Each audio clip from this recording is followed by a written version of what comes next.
Two. Good morning, everybody, and welcome to our weekly media briefing and public health update with Montgomery County Executive Marc Elrich. I'm Lorna Virgili, Hispanic Public Information Officer, and joining us today is Dr. Keisha Davis, the county's health officer, as well as Mr. Sean O'Donnell from the Department of Health and Human Services. Today, we have a couple of special guests, including Council President Mr. Evan Glass and Council Member Kate Stewart. They're both here to talk about the AAA bond rating that the county just received. And also joining us today is Jessie Mejia, who is our county's Latino liaison out of the Office of Community Partnerships. And she's here to talk about Hispanic Heritage Month celebrations in Montgomery County. Mr. County Executive, good morning to you. And let's get started. Good morning, and a beautiful morning it is. Thank you, everybody, for joining us today. We're going to start our media briefing this week with some really great news from Montgomery County. We earned a AAA bond rating from all three credit rating agencies, Fitch, Moody, and Standard & Poor's. It's our 34th year of AAAs and over 50 years since our first AAA rating. So it maintains a really important milestone for county government. The AAA rating means that the county is the top rated issuer of municipal bonds. And what that means is there are only roughly 50 counties out of more than 3,000 that have this rating. And it lets us borrow money for capital improvements by selling long-term bonds at the most favorable interest rates, which saves taxpayers money and allows us to spend more to meet our needs, like schools, recreation centers, libraries, and transit, as opposed to spending more money on interest. So this is really important for the kind of things we try to do, and getting this again is really satisfying. It's more important now even than in recent years, because as we see, the higher interest rates on the market right now drive up the cost of borrowing, and that, of course, drives up the cost of all projects. I will say that one of the good things, and the counties practice this pretty regularly, that even when we've had to issue bonds in higher interest rate periods, we've been fortunate in my time that the interest rates have been pretty low, but we've been able to refinance existing bonds when interest rates drop. So I think the good news long-term is even if you had to borrow at a slightly higher interest rate, as rates drop, the county often gets opportunities to refinance back down to more reasonable rates. This was the fifth bond rating review process that I've been through, and I want to thank Council President Glass and Council Member Stewart for also participating in this review process, and we're going to hear from them soon. But it was clear that all the rating agencies were highly impressed with the county's financials and were very complimentary and confident about our fundamentals, revenues, reserves, and our overall economic stability. Each of the rating agencies had pretty positive words about our county. And here's just one from Standard & Poor's. It's one of my favorites because it says, the ratings reflected our view that the county's affluent, broad, and diverse economic base located adjacent to Washington, D.C., with very strong wealth and income indicators, a sophisticated management team with comprehensive set of formalized financial policies and practices. My own, overview of the presentation we did is, we're able to go in and have questions answered before they get asked. So the comprehensiveness of what we put in front of the rating agencies is helpful because people don't feel like they've got to poke and prod to get answers to things. We kind of lay everything out there, and I think that's beneficial to us.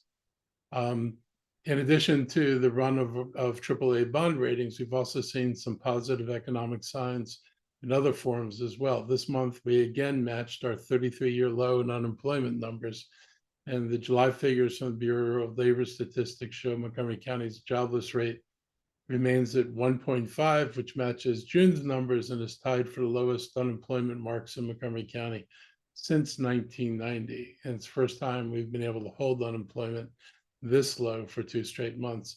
The record low occurred even as nationwide unemployment rates rose slightly from 3.5 to 3.8%. But I will say that, part of rising was actually for good reason. More workers decided again to try to re-enter the workforce. I think for a while, people were facing dried up jobs, not a lot of opportunities. And as opportunities to get hired have opened up. More people have, re-entered the workforce. And so the uptick has less to do with an unemployment problem and more to do probably with more people thinking they can get jobs and being out in the market. And sometimes that means you're unemployed for a while, but at least you're seeking work. We're also seeing benefits in our policies over the last several years because we've been very aggressively courting new companies who are eager to grow and expand. And courting here means more than just going and have a meeting and say, we'd like you to come here. We've reassured companies and worked with companies to get them a level of comfort that if they do come here, the kind of reputational issues that the county runs into sometimes, we've been able to address many of them. So we've been able to make sure that people are able to proceed, particularly in the life sciences, in a reasonable amount of time. And also we've been flexibly modifying codes, as have many other places in the country, to adapt to the new state of science. I mean, there was a time when you weren't doing lab work or anything above, I think it was the 3rd floor. And now you're getting taller buildings in which you have science on all the floors. And there was a point in time when this wasn't happening, but it's happening now. And we've worked with our permitting department to make sure that we're in line with the kind of changes that have been made elsewhere in the country. We're also seeing the life sciences community grow from the 4th largest to the nation's 3rd. And we have around 4 million square feet of lab space has either been built or is under development right now since I became county executive. And I think we started with somewhere around 6 million square feet of lab space. So that's a pretty significant growth. And all of that's important to the development of life sciences. Lab space provides the testing ground for companies that need to be able to find out whether the products they're working on, the drugs they're trying to develop, are going to be effective. So we are in a much better position than we were 4 or 5 years ago, and we intend to keep improving on that. And in other big news, the University of Maryland Board of Regents Finance Committee voted to take the next step toward establishing the Institute for Health Computing in Montgomery County with a long-term lease in Rockville. The Institute will harness the power of artificial intelligence and big data and bring it to bear on health computing that adds a new dimension to efforts to develop treatments, track health outcomes, and address health disparities. So for people who are looking for the concrete sign that this is now happening, we now have a concrete sign. In fact, we've got a concrete building that the university is going to be moving their program into. I appreciate the committee's support. Look forward to a positive vote from the board on the 22nd and formally celebrating after that. This institute is really going to, and it really is creating a buzz among life sciences companies. We know the University of Maryland medical system has actually brought on an economic development person to help recruit companies who want to be there, and they feel pretty good about the responses they're getting from companies who are very interested in associating themselves with the combination of AI, big data, and health data. When I was in Taiwan with their technology businesses and leaders, they were also very interested in what we're trying to create in North Bethesda. And the Institute of Health Computing is a key to being able to take our region's life science cluster from being 3rd to number 1. It's an ambitious goal, but I think it's an achievable goal. This project isn't just good for Montgomery County, but for the entire state of Maryland. I look forward to continuing our conversation with Governor Moore's administration, our General Assembly leaders, about state investment needed during the General Assembly session. I also want to add, we talk about this a lot as a life sciences thing, and it is an institute for health computing, but it's anchored in work in artificial intelligence and big data and machine learning. And so it's going to have benefits for other industries as well. So we're going to get more than one benefit out of this project. Finally, the key sectors of Montgomery County's tourism industry have surpassed or moving back toward pre-pandemic levels. There have been steady increases in spending, hotel occupancy rates, and hotel tax collections, along with state sales and use taxes. So as we begin our FY25 budget deliberations, I'm confident that our financials of our finances are good economic news, and the indicators are healthy. One of the other advantages Montgomery County has is that our tax system is based on, 2 feet, the property tax foot and the income tax foot.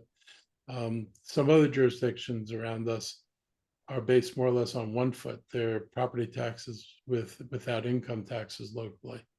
And so they're much more dependent on the property tax sector for their fiscal well-being. And one of the things that happened last year was that despite downturns, we all know about the lack of recordation tax because people weren't, transferring property. But on the other hand, our income taxes have been pretty healthy and helped us buffer last year by providing, a reasonable increase that kept us from being hurt badly by the downturn. And hopefully that continues again this year. But there is a lot to be said for diversity of financial resources. I want to thank our finance office and our Office of Management and Budget, as well as the County Council, for their hard work and partnership to achieve this AAA once again, and their efforts to continue to propel our county's economy forward. I'm going to turn it over now to Council President Glass and Councilmember Stewart for their comments. Well, thank you very much, Mr. County Executive. I appreciate those comments, and also want to extend my appreciation to the finance team and everybody else who works on these finance issues day in and day out. The AAA bond rating signifies that Montgomery County is among the most fiscally responsible local governments in the country, and we should all be very proud of that. The county achieved this rating through strategic long-term fiscal management, combined with key investments in economic development opportunities, which is really going to continue to grow our tax base and strengthen our economy. And these investments will allow us to invest even more in our schools, libraries, recreation centers, and public transportation. There were some questions, to be honest, about whether or not we'd be able to maintain this AAA bond rating, especially over the last few months as we worked through the recent budget. But through the council's hard work, we were able to make considerable cost savings while adding a historic number of resources to our public schools and our healthcare system. And we should all be incredibly proud of that. Finalizing the county's $6.7 billion operating budget was an act of fiscal discipline and a reflection of our moral values. And that has turned into AAA bond ratings from 3 credit rating agencies. So I'm pleased that all of our collective hard work has turned into this result.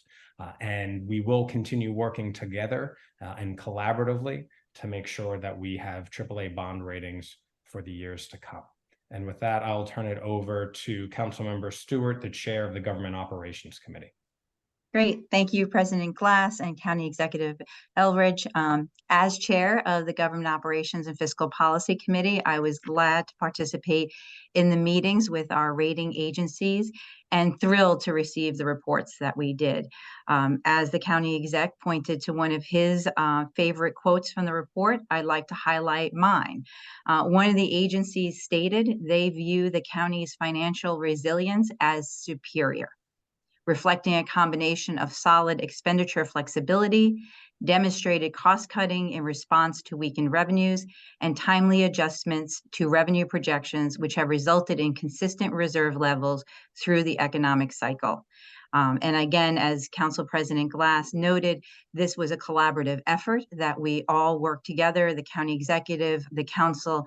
And I also want to note that all 3 rating agencies highlighted our excellent finance staff, and that we could not do all this work without them. And I want to thank them personally for all their effort.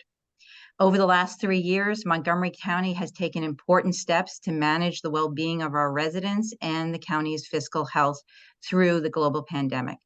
Specifically, this last year was a transitional year. We saw federal funding recede. We had a new county council, and Montgomery County continued, even with these challenges we faced, continued positive stewardship and fiscal management to retain our AAA bond rating. And as has been said, this designation provides our county with advantages by lowering the cost of our debt and enables us to take on credit needed to continue to make important investments in our community. I'm proud of the work we've engaged in and will continue to do so, and our long history of being rated among the best local governments across our nation. Thank you. Thank you, Council Member Stewart, Council President Glass. Members of the media, we're going to open it up right now for the Q&A portion of this presentation. If you have any questions regarding the AAA bond rating, please raise your hand and we'll call on you. I'll give you a second or two to get activated. Questions regarding the AAA bond rating received by the county? No questions? Going once? Twice? All righty then. Thank you, Councilmember Stewart, Council President Glass, for joining us today. You can remain on the call or you can drop off. Maybe you have something else to do. Thank you so much for joining us today. Mr. County Executive. Thank you. And thank you guys for joining us today. It's really helpful to have multiple perspectives here. This past Sunday, I attended the Festival Salvadoreño, and this annual celebration drew thousands of people to Montgomery County Fairgrounds. And it was the kickoff to Hispanic Heritage Month, which runs from September 15th to October 15th. It begins September 15th because it's the anniversary of independence for El Salvador, Guatemala, Honduras, Costa Rica, and Nicaragua. All these countries won their independence from Spain at the same time. And during the same week, Mexico and Chile also celebrate their Independence Days. So we're a county where 1 in 5 residents are of Hispanic or Latino descent. 40% of our foreign-born population are from Latin America and South American countries. And many of our Latino residents have been here for generations, and others are new arrivals to our nation, and all are respected, welcomed, and embraced here. And I can attest to the many generations thing, because when I was at Kenny Hills Elementary School, and my 6th grade teacher was Mr. Garcia. So that was, was a normal part of the fabric of the county for a long time. As county executive, I'm grateful for the opportunity to continue the work that our government, and I want to acknowledge the work that former CE County Ike Leggett did toward creating a more inclusive and welcoming county. These were deliberate decisions that people have made over time, that we were not just going to accept that people were coming here, but we were going to make sure that they had the kind of experiences and opportunities that they needed to have. And I think it's one reason why we find a lot of people, from many different cultures feeling like they can come to Montgomery County and be welcome here. Part of this increasing diversity also includes increasing, diversity within the county government so that it's more reflective of the communities we serve. And we're also seeking a lot of growth we're also seeing a lot of growth in our county government's Facebook and Espanol page, where we share all of the latest news and information about county happenings in Spanish. So there are many events this month celebrating Hispanic Heritage Month, including cultural celebrations and educational programming, as well as new business highlights, community conversations, and the launch of new informative series for economic development. I had the privilege of speaking to the Hispanic Chambers this morning, and we talked about economic development, and that Montgomery County has become a lot more inclusive in who we contract with. This last year, we had more new vendors. They were the majority of vendors that got contracts within Montgomery County. So it's good to see that the efforts to bring more people into our contracting space are paying off. And there are, like I said, a lot of events that are going to be available this month, and I'm going to turn it over to our county's Latino liaison, Jesse Mejia, to talk more about the upcoming events and celebrations in our county. So Jesse, it's all yours. Thank you. Buenos dias. Thank you, County Executive. As you mentioned, Montgomery County is celebrating Hispanic Heritage Month with many more public engagements than ever before this year. Cultural celebrations, educational programming, and community conversations are scheduled across the county throughout the month.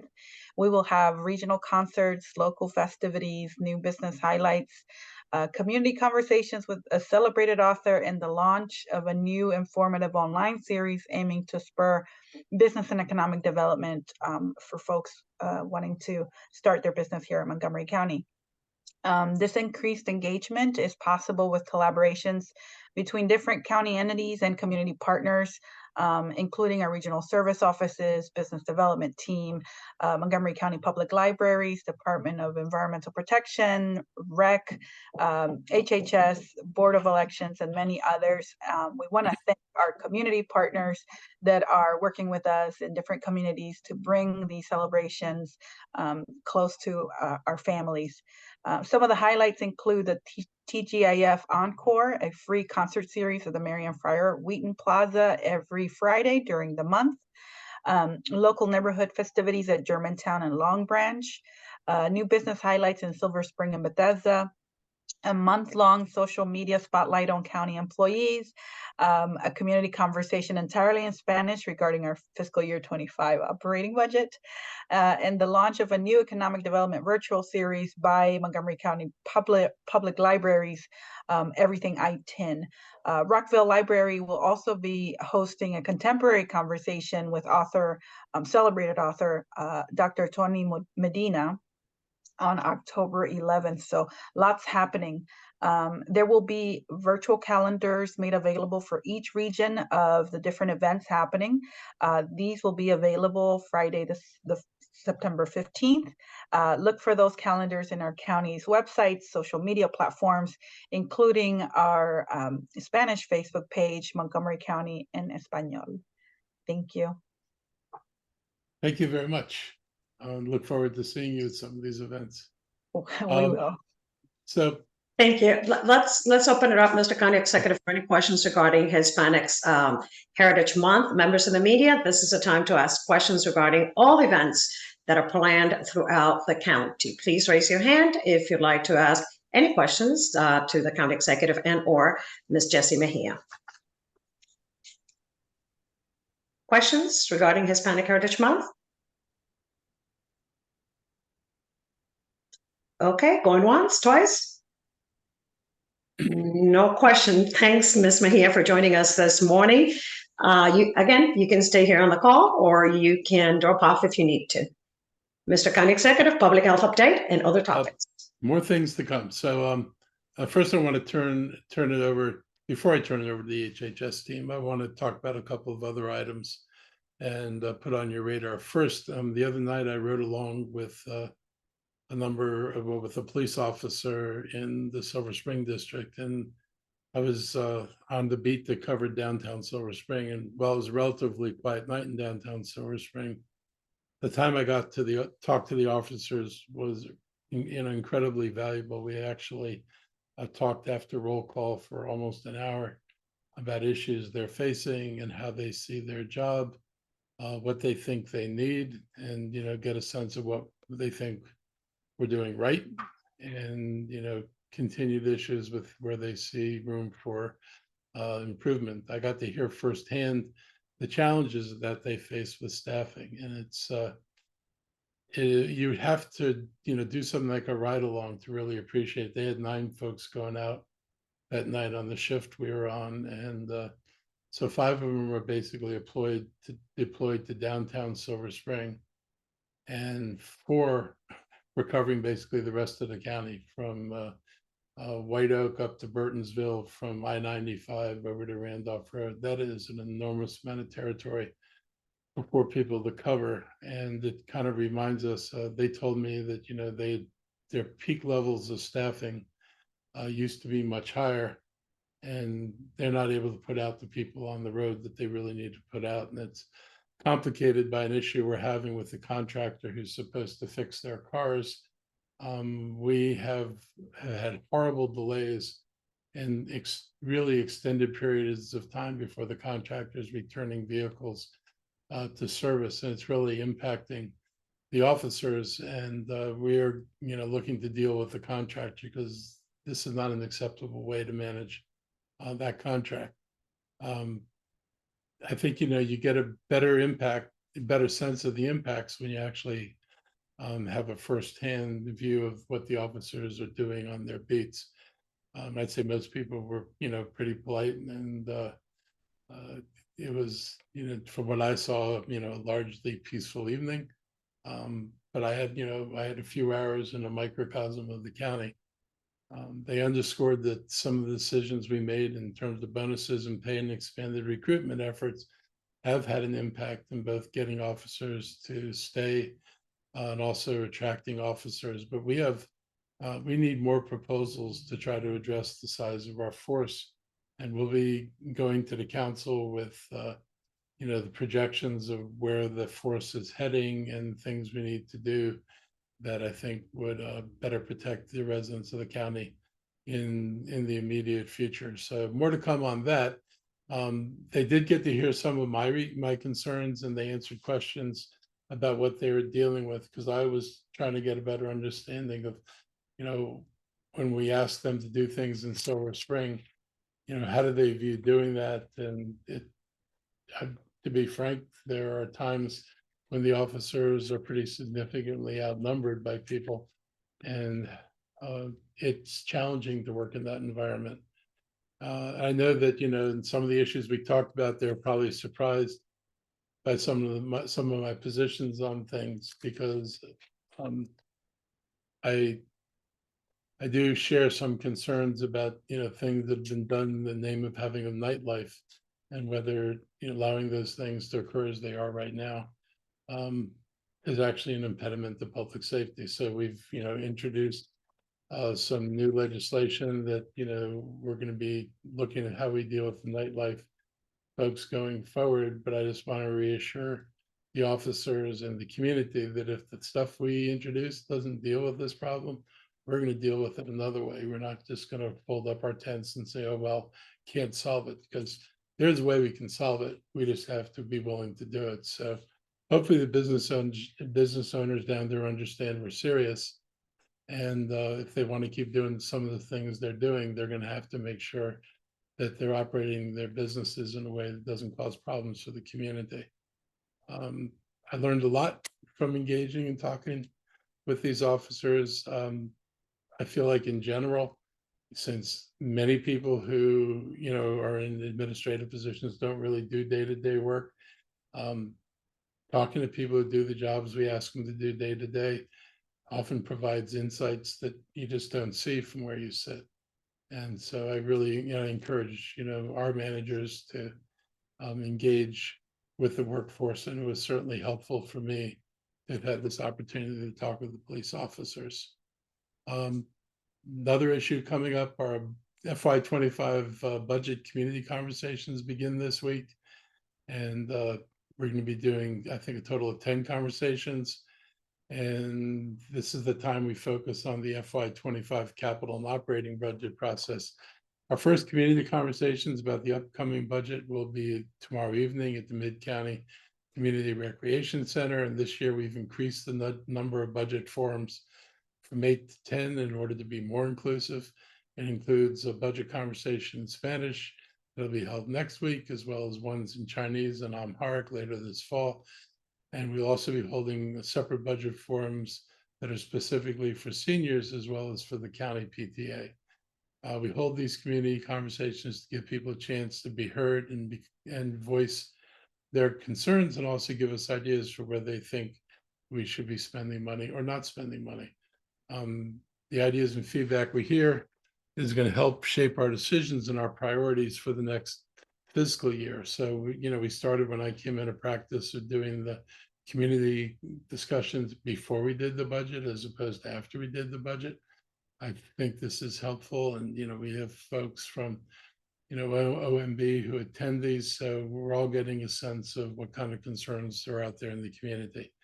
The budget not only reflects the county's needs and concerns, but also our community's values and goals. And these conversations mark the beginning of this process, not the end. And I asked the media to help us promote these forums, but also attend yourselves. I mean, the best way to hear what's going on here is to hear from folks who turn out at these events and, want us to know what their concerns are and what they're thinking about. There's a small group of noisy people, but the noisy people don't actually represent the bulk of the residents of this county. The world does not turn around their one industry. And so, serving the needs of this county are a lot more complex. I encourage residents to participate in these conversations because their voices are going to help shape our path forward.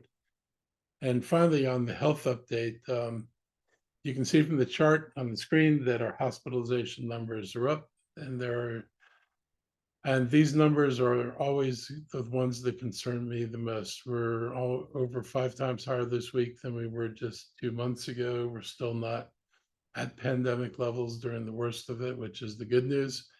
But these are the numbers you want to be concerned about. As long as COVID stays mild and people don't wind up in hospitals, particularly don't wind up in ICUs, and ultimately don't wind up dying, COVID is, manageable in one way. And if you see, a great increase in intensity of infections and more ICU use and more deaths, then you need to manage COVID a different way. But right now, the way we're managing it, I think is working reasonably well. I notice more and more people masking when they're out in public places. That's not a bad idea, particularly if you're in one of the vulnerable groups, like somebody like me who's a senior and has diabetes. I probably should be more masked when I go into a crowded room than other people should be. I got my flu shot. I think it was yesterday. It's all a blur, but I think it was yesterday. And I'll be getting my COVID booster when it comes out. And I'm going to say this again. I say this a million times. That, the boosters that we took for COVID are waning. Their efficacy declines the farther away you get from that shot.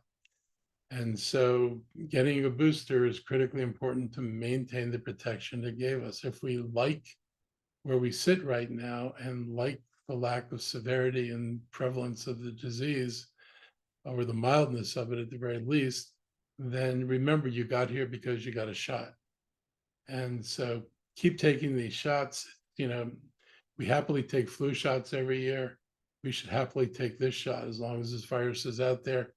It's, and I've said this before, there is no reason for anybody to die. This is something that if you're boosted and you're taken care of, you're not going to be facing the worst consequences of COVID. And so it's an easy way to avoid impacts that are going to be problematic. With these numbers increasing week after week, that we need everyone who's eligible to get the new shots, and they were just approved this week. On Monday, the FDA approved new COVID-19 vaccine that protects against the current strains that are circulating.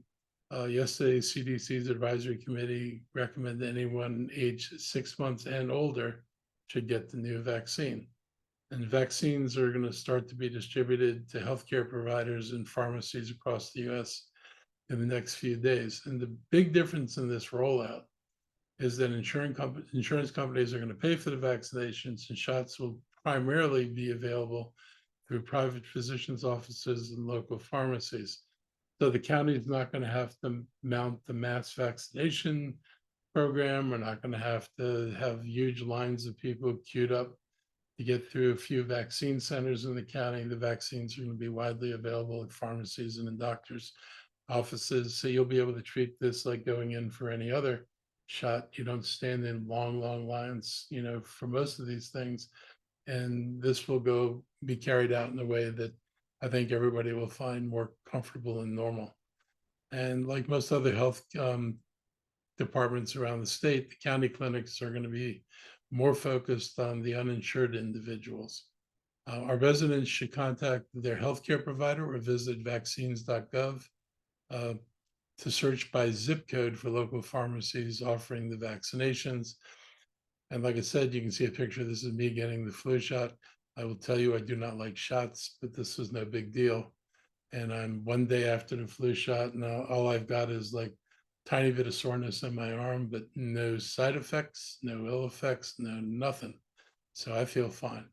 Those of you who are over 60 like me, it's recommended to get the RSV vaccine. So I guess I'll be visiting Kaiser soon to get my RSV. And then in a couple of weeks, I'll get my booster. We're entering a time of year when people are spending more time indoors. And as the holidays approach, people are going to be doing a lot more socializing. We're going to be in larger group gatherings. It's a good idea to get these shots as soon as they're available to you, so you can relax a little bit more as you go through the holiday season. And, getting the recommended vaccinations not only protects the recipient, but most importantly, it protects those who are at high risk for complications and more serious illness from these respiratory infections. So if you're less concerned about yourself, but if you're around elderly or people who have compromised immune systems or otherwise are compromised by illnesses, get the shot for them. It'll help you, but it'll also make sure that you're not responsible for spreading it to someone else in the event you don't get the vaccine and you wind up getting COVID.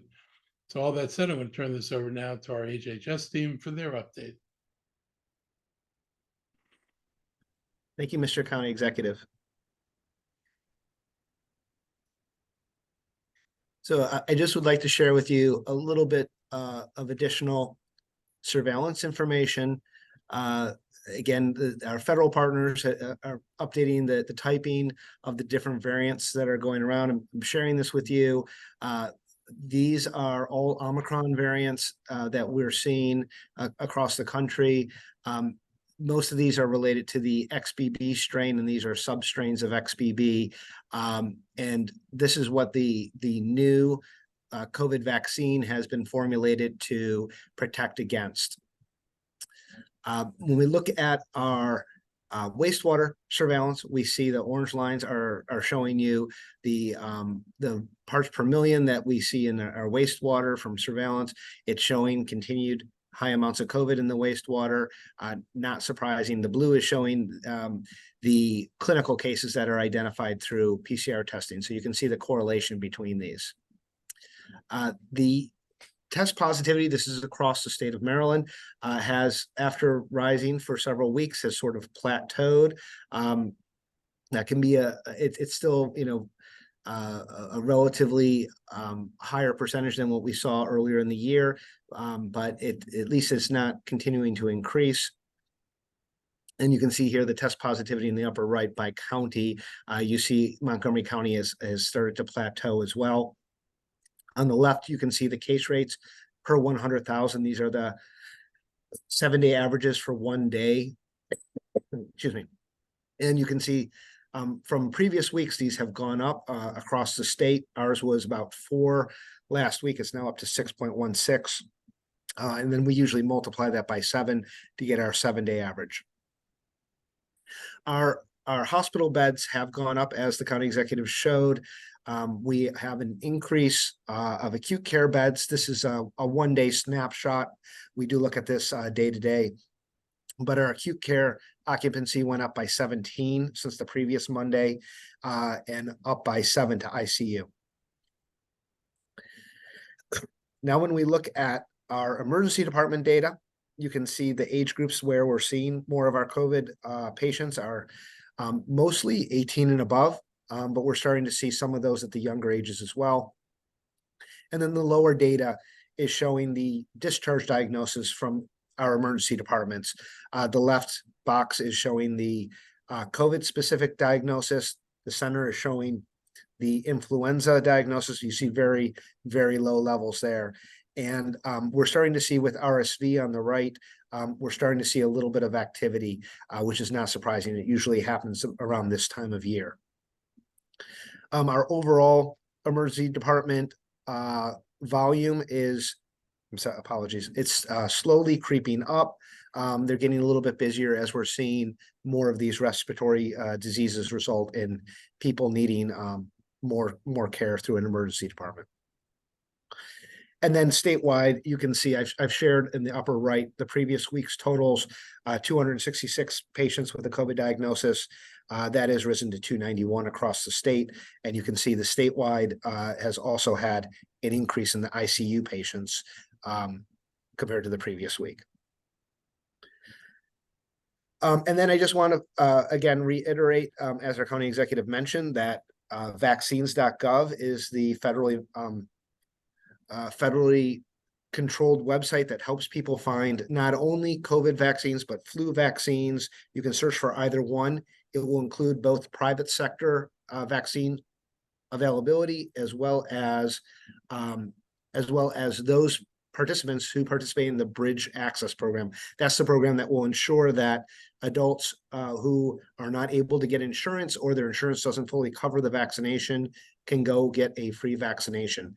And the county plans to participate in that as well. We have not yet received notification on when we'll receive our vaccine, but we anticipate within the next week or so. And again, you can see when you search for flu vaccine, which is on the right here, you see how many different sites are available across the county.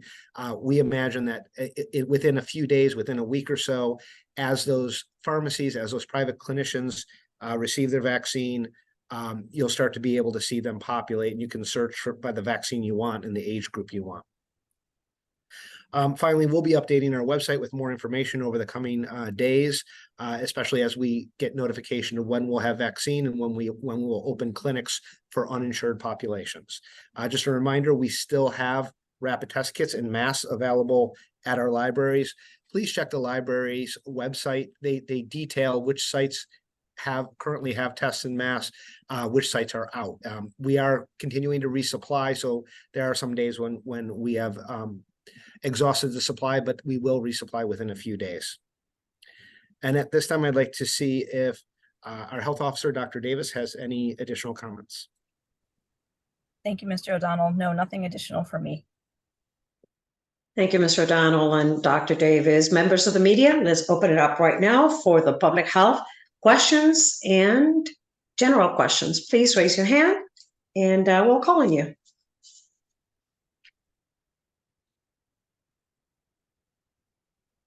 Any questions? No questions? Going once, twice. I guess it is goodbye for today. Thank you, everybody, for joining us. Have a safe afternoon. We'll see you next time. Thank you, Mr. County Executive. Thank you. Take care.